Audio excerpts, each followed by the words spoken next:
Ok, bom dia. Ok, buenos días. Quero inicialmente agradecer o convite, Eu viu, gostaria professora agradecer, doutora Maria Ângela, a agradecer o invitação da convite também do professora professor Giuseppe. Maria Ângela, professor Giuseppe. Eu sou lá da UFRN, Eu sou da Rio Grande do Norte, UFRN, Natal. Rio Grande do Mas, Norte, como vocês podem Natal. perceber, não tenho sotaque potiguar, porque sou do Não Sul, tenho mas estou lá no UFRN. acento potiguar, pues, E agradeço muito o estudié convite, en estou lá Río. na esquina do Brasil, né? E a Estou gente fica um na pouco esquina isolado do lá. Brasil, Então, e acho, quedamos um pouco para mim é extremamente aislados. importante poder, né? Para mim é extremamente fazer esse importante diálogo, travar esse fazer diálogo, esse não ficar diálogo, isolado. não quedar aislado. Interessante essas É possibilidades. interessante estas Olha, possibilidades. Bueno, esse debate aqui, este esse debate, seminário, este seminário, ele está inserido, o Coco já fez está referência inserido, aqui numa nova o Coco conjuntura, né? ha Pós hecho as referência grandes a uma manifestações, conjuntura, as instigantes manifestações que todos nós assistimos, participamos. hemos visto, E hemos participado. Ninguém de nós previu, não é verdade? Nadie Absolutamente ninguém de nós previsto previu esto. essas grandes manifestações. Previsto Mas eu essas particularmente grandes manifestações. acho Eu que particularmente muitos de nós aqui ficamos creo que felizes, porque não ficamos sei, felizes. não quero que seja presunção Não nossa, creo- não mas quero acho que que essas seja grandes presunção, manifestações pero elas essas grandes indicaram um pouco que a nossa reflexão, né? han Ela indicado tem tudo a ver com nuestros o que está acontecendo nas reflejos ruas, né? Por isso, con todo lo inclusive, que que se está alguns ocurriendo en las setores calles. foram extremamente refratários às manifestações, porque principalmente as algunos sectores organizações que mais han sido tradicionais, refractários, as organizações que las fordistas, organizaciones han da sido sociedade más, industrial, eh, elas viram com desconfiança están esse desconfiados. manifestações. Nós não, assim, Pero nosotros nós que eu no. digo. Nosotros digo, Exatamente por quê? Porque acho que exatamente toda essa porque eu creio literatura que a essa gente vem literatura discutindo, que não é verdade? vemos- Essa coisa venimos da discutindo, essa multiplicidade coisa da das multiplicidade, subjetividades. da A história do eu me subjetividade, represento, de não é? que Cada um com seu cartaz, eu me cada represento. com seu Não tem mais a cartel, que faixa, dice, eu me o represento, caminho não do há som, aquela não é? O faixa ponto de saída, o ponto de Aí um partida. ponto de saída, um ponto Essa de história do partida. eu me represento, o que, É que é? A aquela história manifestação da que eu me subjetividade. represento, Agora, é a essa manifestação da multiplicidade de Agora, essa manifestações da multiplicidade de subjetividade manifestação da é que vai dando subjetividade consistência vai a um dando comum. consistência a Não lo é? comum, Esse a comum lo que é poderia ser normal. o quê? Talvez aquela consigna O que é aquilo, das lo que é manifestações comum, de que todo o é lo Brasil, que é muito consignado. mais do que 20 centavos, Não é só apenas o que é 20 Esse é o comum, centavos. que Isso é o comum. construído pela multiplicidade das Isso que é subjetividades construído que pela dá forma à multidão. multiplicidade. Então me parece Que é a que multitud que nós hace assistimos isso. a esses eventos E com nós vimos bastante esses eventos entusiasmo, com bastante entusiasmo, e com diríamos bastante assim, alegria, com certo fascínio, porque ele certo corrobora um fascínio, pouco as nossas pois reflexões. corrobora não é? com nossos Então, ao mesmo reflejos. tempo, temos que ter humildade, Temos que ter humildade, né? Porque seria muito Porque seria arrogante, muito presunçoso arrogante e querer dar presunçoso conta exatamente desse tipo de novo e movimento, de porque que ele esse tipo realmente de tem novo novas movimento formas, foge tem dos padrões maneiras de visuais. ser. Que foi, Muito bem, então só para huye dizer assim, de que esse seminário está maneiras colocado, padrões. na verdade, nessa Este perspectiva. seminário Eu está entendi colocado aqui, nós nesta estamos querendo discutir perspectiva. os novos sujeitos, as novas Nós estamos resistências, a querendo nova discutir composição as novas social. E acho que as próximas questões mesas serão muito sociais, mais interessantes, e as inclusive, do que próximas essa, mesas serão do muito ponto de mais vista de tentar interessantes, refletir isso que esta, acontece no para Brasil e acontece também em lograr todo o mundo. reflejar Como lo estamos que com todos Thomas, queremos né? decir. Estamos com Na Europa, Thomas, etc. em e tal, o Europa, movimento dos indignados e o movimento tantas dos resistências. indignados. Muito bem. Então vamos ao Muy nosso tema aqui. Vamos ao Olha, nosso tema o aqui. professor aqui, Paulo Henrique, já fez O uma professor abordagem, Paulo então Henrique nós já vamos hizo dialogar uma aqui. abordagem. Eu acho que tenho concordância. Eu muita estou de acordo coisa com que ele ele, disse com aqui, muitas coisas né? do que ele Ajuda disse. bastante a reflexão dele, bastante Me ajuda interessante. bastante E assim, comungando com o professor Paulo Henrique, eu vou fazer uma leitura desse tema, o trabalho vivo e a Constituição do Comum, a partir da sociologia do trabalho. E eu tenho uma leitura, acho que alguns colegas concordam, que a nossa sociologia do trabalho aqui no Brasil, não sei, é polêmico isso, mas eu considero assim, uma sociologia do trabalho muito conservadora. Porque acho que ela está presa ainda a categorias da sociedade industrial. E daí a dificuldade de entender o novo. Mas se você ler assim os trabalhos da sociologia do trabalho brasileira, é tudo subsunção, é tudo subordinação, é tudo exploração, é tudo opressão, é tudo assujeitamento. Parece que assim uma leitura arrasa quarteirão. Um pouco dialética, eu diria. Onde está o caráter emancipatório das lutas sociais hoje? Eu acho que essa reflexão que nós estamos fazendo aqui, que é uma leitura mais dialética que essa sociologia do trabalho mais tradicional faz e que se diz dialética. Eu acho que ela não dá conta exatamente talvez entender que nós estamos passando por um processo de grande transformação e tenta encaixar essa grande transformação a partir das categorias analíticas do período anterior que não dá conta. Eu até trouxe uma lâmina aqui, eu até coloquei o meu colega, professor Coco, aqui, né? Não sei se ele vai concordar com a classificação que eu nomeei ele, talvez ele não goste muito, mas veja lá, são todos conceitos, não é verdade? Que nós, na academia,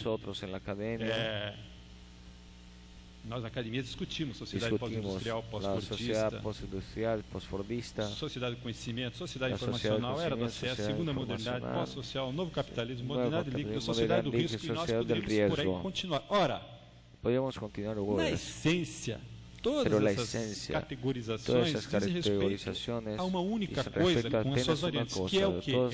Essa expressão do Karl Polanyi, a grande transformação. Nós estamos vivendo uma grande transformação, como diz o professor aqui, que é similar à transição que nós fizemos da sociedade agrária para a sociedade industrial. A envergadura, porque ela é uma transformação que tem implicações na economia, na política, na sociedade e também tem implicações ético-culturais profundas. Então veja, acho que essa leitura que a gente tenta fazer aqui, a leitura que a gente está propondo fazer aqui, é tendo como referência essa grande transformação. E acho que aqui, por isso também a diversidade das interpretações. Mas se você usa o paradigma analítico da sociedade industrial, as coisas estão mais pré-estabelecidas, é mais fácil você fazer. Agora, hoje, fazer uma reflexão em torno desses temas novos, né, como está sendo sugerido aqui, essa coisa da constituição do comum, o trabalho vivo, nós vamos ter leituras diversas, porque nós estamos tentando entender. Mas isso que eu acho interessante. Então eu quero dizer assim, que eu acho que o que é ser dialético hoje? É você levar em consideração é você levar em consideração essas mudanças, não é? Como diria Marx, o verdadeiro revolucionário é aquele que tem capacidade de colocar o ouvido na grama e escutar a grama crescer. Esse que é o desafio que está colocado para nós. É como entender o caráter dessa grande transformação. E nós somos acusados, não sei se o meu colega Coco concorda, nós somos acusados, né, professor, de pós-modernistas. Tá? Nós estamos conversando com a Sarita aqui.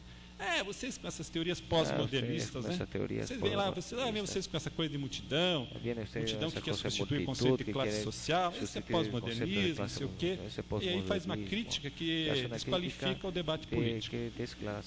Bom, então, já adentrando aqui a nossa discussão, vou procurar ser breve, eu vou trabalhar 3 ideias aqui, que não são ideias minhas. Né? São ideias que estão em torno dessa literatura, de uma tentativa de compreender essa grande transformação a partir do mundo do trabalho. Uma é essa ideia aqui, da BIOS, né? A vida como elemento central na produção. O professor já fez referência. Estamos tendo os operários da sociedade industrial aqui que estão trabalhando. Pessoas trabalhando aqui. Os trabalhadores. Os trabalhadores. E uma ideia é essa, não é? Uma ideia é essa. A outra é a ideia da produção do valor comandada pela subjetividade, que o professor Paulo Henrique já fez aqui uma leitura. Eu vou fazer uma leitura um pouquinho mais otimista que o professor Paulo Henrique, mas eu concordo, acho que o elemento da subjetividade, que ele definiu aqui também como essa coisa do prosumidor, e a ideia da metrópole como fábrica, que também o professor fez referência, que também o professor Coco já fez referência na introdução, que será tema de uma palestra, uma conferência do professor, né, Giuseppe, ao final desse evento. Então eu não vou aqui realmente, aliás, a referência que eu faço aqui é a partir das reflexões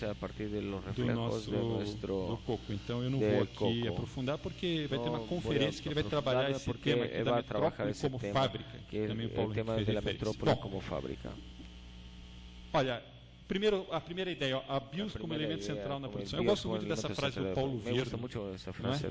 Paulo Vierno, ele diz o seguinte, que 30 anos atrás, em muitas fábricas, havia cartazes que intimavam no chão de fábrica, né? Silêncio, aqui se trabalha. Qual que é a principal novidade do pós-fordismo? Consiste em ter colocado a linguagem a trabalhar, e hoje em algumas fábricas podemos fixar dignamente cartazes invertidos aos outros tempos. Aqui se trabalha, não é? Então, na fábrica, antigamente, silêncio, aqui se trabalha.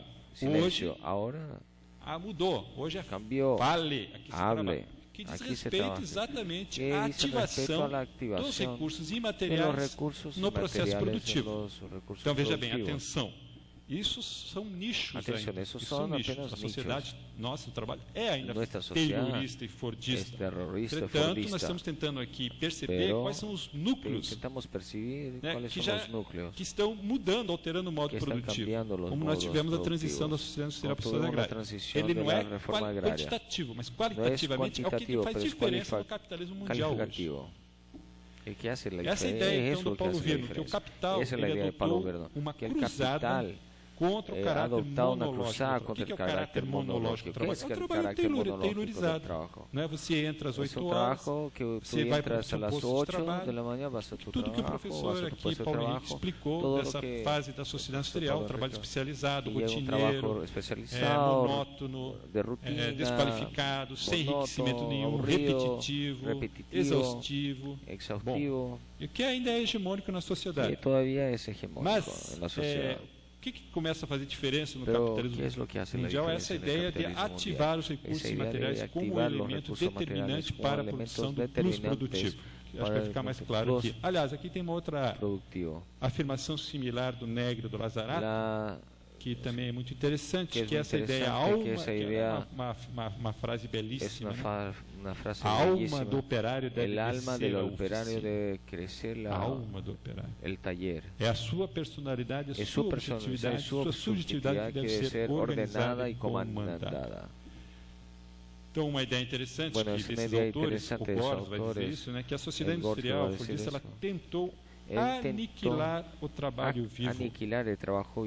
Essa ideia do trabalho com enriquecimento, do trabalho, desse trabalho que Marx vai essa análise que Marx faz da transição, que o professor muito bem explicou aqui, das corporações de ofício, passando pela manufatura e chegando à grande indústria. O que foi isso, essa transição? Que ele chama de subsunção real, subsunção formal, subsunção real. É exatamente o aniquilamento do trabalho vivo.